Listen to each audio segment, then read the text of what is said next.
My name is Sarah. I am 35 years old. My husband's name is Daniel, and he is 52. We have been married for 16 years.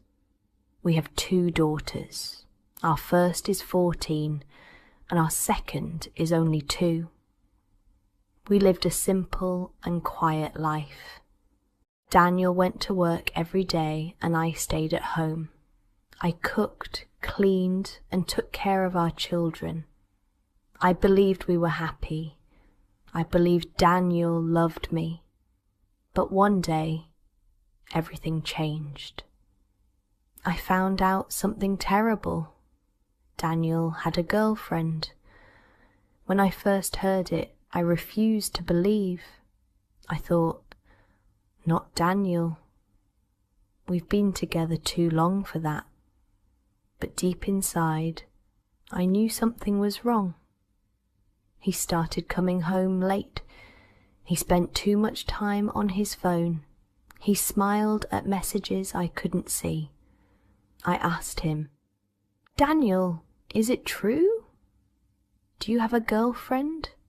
His eyes turned cold. His voice was sharp.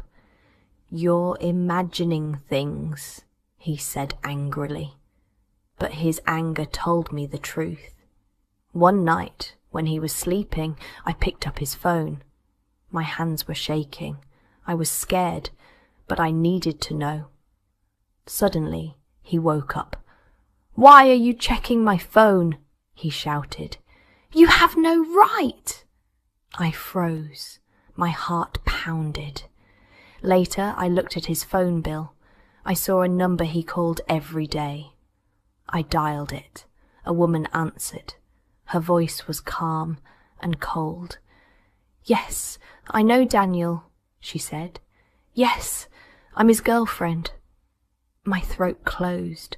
I could barely breathe. She told me she was my age, also married, with a daughter.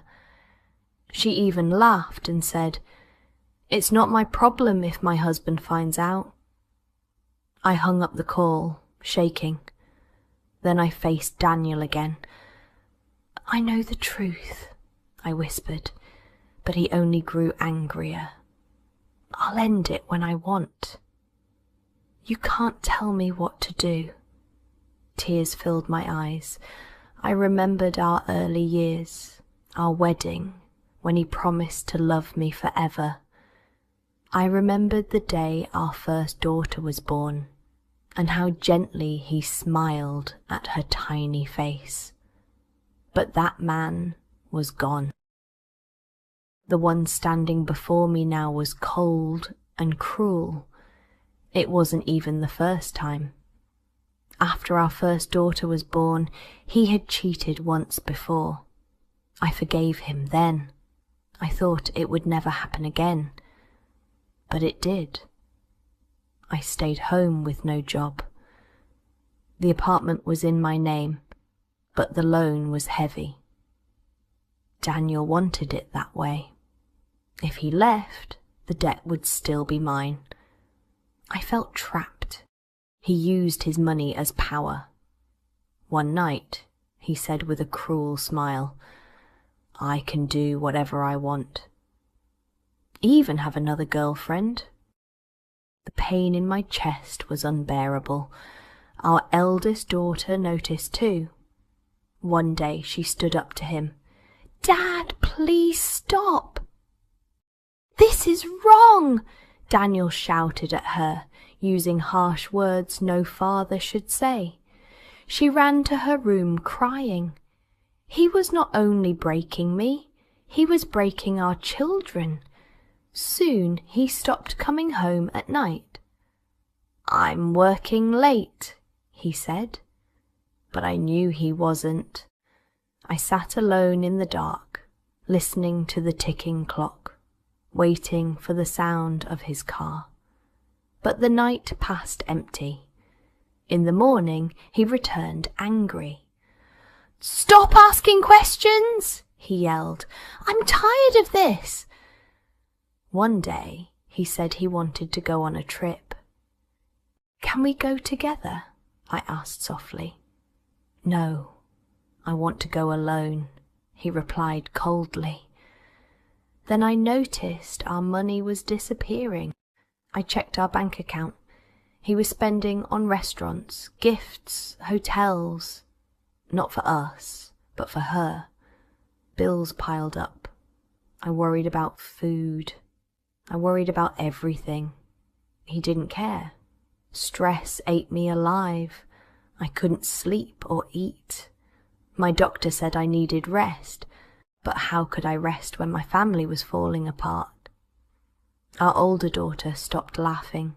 She avoided friends. She cried at night. Our baby was too young to understand, but I looked at her and wondered, what kind of world will she grow up in? I told my best friend everything. She said, "You should leave him." But I felt trapped. No job, 2 children, and a heavy loan. My family said, "Be patient. Maybe he'll change." But I was afraid he never would. Still, I loved him. Even after everything, I wanted him back. I prayed he would remember our family. One evening, I cooked dinner and waited. Hours passed. Finally, Daniel came home. His face was serious. "We need to talk," he said. My hands trembled. "What is it?" "I don't love you anymore." His words cut through me like a knife. "So what now?" I asked weakly. "I'm leaving." He packed his bags while I sat frozen on the sofa. Tears rolled down my cheeks. Our daughters clung to him, crying, "Dad, don't go!" He hugged them, kissed their foreheads, and said softly, "I'm sorry." Then he left. The door closed. His car drove away. Silence filled the house. I cried until I couldn't cry anymore. In the morning, his side of the bed was empty. I smiled for my children, but inside I was broken. Sometimes I wanted to call him, but I stopped myself. I knew where he was. One afternoon, I walked past a cafe. Through the window, I saw him with her. She was beautiful. He looked happy, happier than he had been in years with me. My knees went weak. I turned away and walked home, tears blurring my eyes. At home, I locked the door and cried until no tears were left. He was gone, truly gone. That night, I looked at my daughters as they slept. I touched their hair and whispered, "I will be strong for you." The next morning, I slipped off my wedding ring. I made breakfast and drank coffee by the window. The pain was still sharp. It would take time to heal. But I knew one thing. Daniel had left me, but I was still here. And for my daughters, I would survive.